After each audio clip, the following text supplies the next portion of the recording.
प्रभु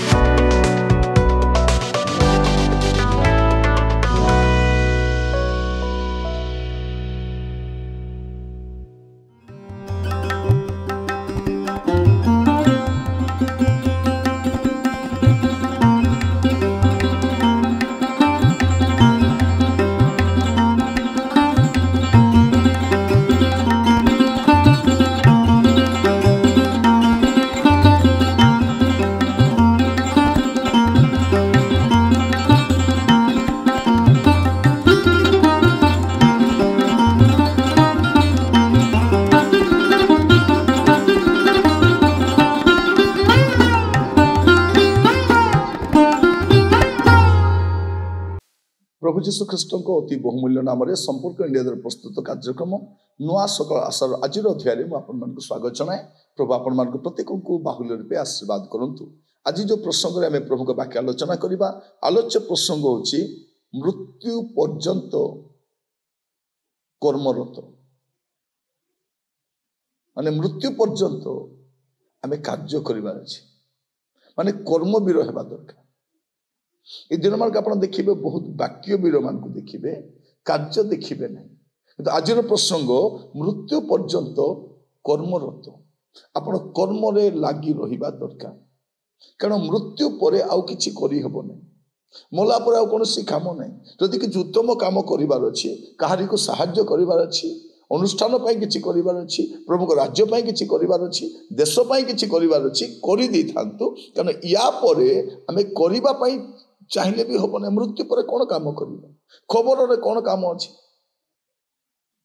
जहाँ परामर्श देवार अच्छी जहाँ सठिक मार्ग में आसवाई कहबार अच्छी जड़े व्यक्ति नरक जाए कांदुंट मोर 5 भाई अच्छा जगत थिला बुझे ना ना कि बुझे ना से कांदिले कौन हम हे तो आपण कहा प्रार्थना करिवार अच्छी क्या साहाय्य करिवार अच्छी क्या सत्मार्ग आसवाई प्रवर्ताइबार अच्छी आपन को जेकोसी कार्य उत्तम कार्य करिवार अच्छी आपन करिथा मृत्यु पर्यंत आमान को कर्मरत हेबा दरकार।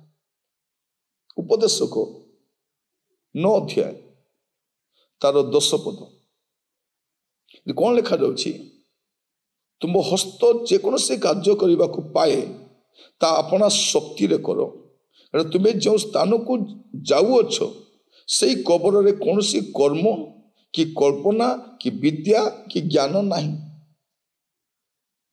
मोर प्रिय माने आमान दिन सब एमती अलसुआ बसी बसी आम सारी दूचे आम कौन कुछ बेले बेले आज किसी काम करनी आज सेमती मु बेकार पड़ रही समस्ते कहे मु व्यस्त अच्छी मो पाखे समय नहीं मत समय अंटिला नहीं आम समय को कौन करुछ प्रिय माने जदि आम बसिकी देखा आम जीवन काल रे दीटा भल काम भी कर पाठ पढ़िलु चाकरी कलु ऑफिस से काम कलु रिटायरमेंट हेलु घरे बसिलु खाइलु पीलु गलु खाली जीविका पाई बंचीबा कौन आमर जीवन ता ऊर्ध्वर किछि नाही कि आपण अन्य मान पे कौन करिसंती समाज पाई कौन करिसंती देश पाई कौन करिसंती मंडली पाई कौन करिसंती। मोर प्रिय भाई बहन माने हमर को प्रभु सहाय्य करंतु कारण लेखा रहछि कौन तुम हस्त जे कोनोसी कार्य करबा को पाए आपण को पसंदर कार्य नै बेले बेले प्रभु को राज्य निमंते आपणकर पसंद हो नथिबा काम भी मिलिबो आमे कौन कहूछु सेही काम जदि मते मिली थांता मु करि थांती सेहीटा जदि मते दायित्व दे मु कर दी थांती मते परिबा किनिबा पे पठेले मु जीवी मते रांधिबा पे कहि थांते मते मीटिंग रो सब आयोजन करबा पे को जदि मते प्रचार करबा को देई थांते मते माइक बांधिबा पे कहउछथि जदि मते गीत गाइबा पे देई थांते। प्रिय भाई बहनी माने आपण को जे कोनोसी कार्य करबा पे सुजोग मिलुछि आपण ताहा करंतु ता अपना शक्ति रे करो अलसुआई नु अनिच्छा सत्य नुहे अपना शक्ति रे करो कारण तुम्हें जो स्थान को जाऊछ माने आपण मु जो स्थान को जीवा से कबर रे कोठी से स्थान कोटा कबर से कबर रे कौन सी कार्य नाई कौन सी कल्पना काम देव ना एवं टे भल कल्पना करी काम कौन सी विद्या काम देव ना ज्ञान भी काम देव ना एवं ज्ञान को व्यवहार करवा विद्या को व्यवहार करवा ଆପଣ ଦେଖିଥିବେ ଅନେକ ଲୋକମାନେ ଅନେକ ସାର୍ଟିଫିକେଟ ପାଉଛନ୍ତି, ପୁରସ୍କାର ପାଉଛନ୍ତି, ସରକାର ସ୍ତରରେ ଅନ୍ତରାଷ୍ଟ୍ରୀୟ ସ୍ତରରେ ଗଲାବେଳେ କୋଉ ମେଡେଲ ଧରିକି ଯାଉଛନ୍ତି? କିଛି ନାହିଁ। ସେଠି ଆପଣ କିଛି ନେଇକି ଯାଇପାରିବେନି। ଖାଲି ଜୀବନ କାଳରେ ଆପଣଙ୍କୁ ମତେ ଏ ରୋହଣୀ ଭିତରେ କିଛି କାମ କରିବାର ଅଛି। ଆମେ ସେଇଟାକୁ ଅବହେଳା କରିବା ନାହିଁ। ପ୍ରଭୁ ଆମମାନଙ୍କୁ ଆଜି କହୁଛନ୍ତି ମୃତ୍ୟୁ ପର୍ଯ୍ୟନ୍ତ ଆମେ କର୍ମରତ ହେବା ଦରକାର, କାର୍ଯ୍ୟରତ ହେବା ଦରକାର। ଆମେ ଯୋଉ ସ୍ଥାନକୁ ଯାଉଛୁ ସେଇଠି ଆଉ କିଛି କାର୍ଯ୍ୟ ନାହିଁ। ପ୍ରଭୁ ଯୀଶୁ ଖ୍ରୀଷ୍ଟ କଣ କହୁଛନ୍ତି? ଯୋହନ 9 ପର୍ବ ତାର 4 ପଦରେ, ଦିନ ଥାଉ ଥାଉ ମୋର ପ୍ରେରଣକର୍ତ୍ତାଙ୍କର କର୍ମ କରିବା ଆମମାନଙ୍କର କର୍ତ୍ତବ୍ୟ। ଯେଉଁ ସମୟରେ କେହି କର୍ମ କରିପାରେ ନାହିଁ, ଏପରି ରାତ୍ରି ଆସୁଅଛି। ସେ ରାତ୍ରି ଆସିବା ପୂର୍ବରୁ ଆମେ କର୍ମ କରି ସାରିଥିବା। ସେ ରାତ୍ରି ଆସିବା ପୂର୍ବରୁ ଆମର କର୍ମକୁ ଆମେ ସମାପ୍ତ କରିଦେଇଥିବା। ଯେପରି ଆମେ ମରିବା ସମୟରେ କହିପାରିବା ସମାପ୍ତ ହେଲା। ପାଉଲ କହୁଛନ୍ତି ମୋର ଦୌଡ଼କୁ ମୁଁ ଶେଷ କରିଛି। ପ୍ରିୟ ଭାଇ ଭଉଣୀ ମାନେ, ଅନେକ ରୋଗ ଶଯ୍ୟାରେ ପଡ଼ି କଣ କହୁଛନ୍ତି?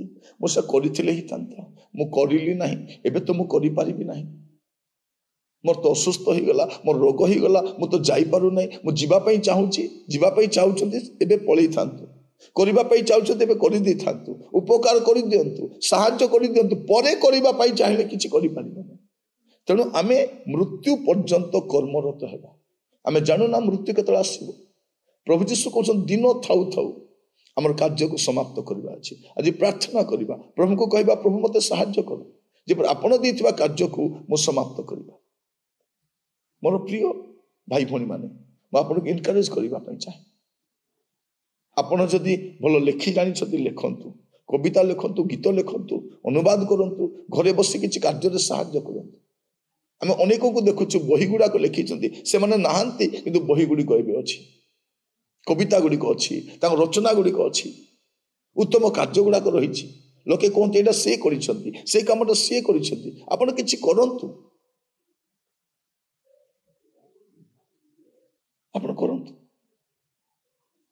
ଆପଣ ସେଇ ରାସ୍ତାରେ ଆଗଭର ହୁଅନ୍ତୁ। ସେ କେତେ ସୁନ୍ଦର କହୁଛନ୍ତି, ତୁମ ହସ୍ତ ଯେକୌଣସି କାର୍ଯ୍ୟ କରିବା, ଯେକୌଣସି କାର୍ଯ୍ୟ, ଯେକୌଣସି ଉତ୍ତମ କାର୍ଯ୍ୟ କରିବା ପାଇଁ ଆପଣଙ୍କୁ ସୁଯୋଗ ମିଳିବ, ତା ଆପଣା ଶକ୍ତିରେ କର, ଆପଣା ଶକ୍ତିରେ କର। ପ୍ରଭୁ ଆପଣମାନଙ୍କୁ ଏହା କରିବା ପାଇଁ ସାହାଯ୍ୟ କରନ୍ତୁ। ଆସନ୍ତୁ ସଂକଳ୍ପ ନେବା, ଆମର ଜୀବନର ଅବଶିଷ୍ଟ କାଳ ଯେପରି ଆମେ କର୍ମରତ ହେଇପାରିବା, କର୍ମରେ ନିୟୋଜିତ ହେଇପାରିବା, ଅଳସୁଆ ହିଁ ରହିବା ନାହିଁ। ପ୍ରଭୁ ଆପଣମାନଙ୍କୁ ଆଶୀର୍ବାଦ କରନ୍ତୁ। ପ୍ରାର୍ଥନା କରିବା। ଅନୁଗ୍ରହକାରୀ ପିତା ପରମେଶ୍ୱର, ଆମେ ଆପଣଙ୍କ କତିକି ଆସୁଛୁ, ଆପଣ ବାକ୍ୟ ଦ୍ୱାରା ଆମ ସହିତ କଥା ହେଇଥିବାରୁ ଧନ୍ୟବାଦ ଦିଏ।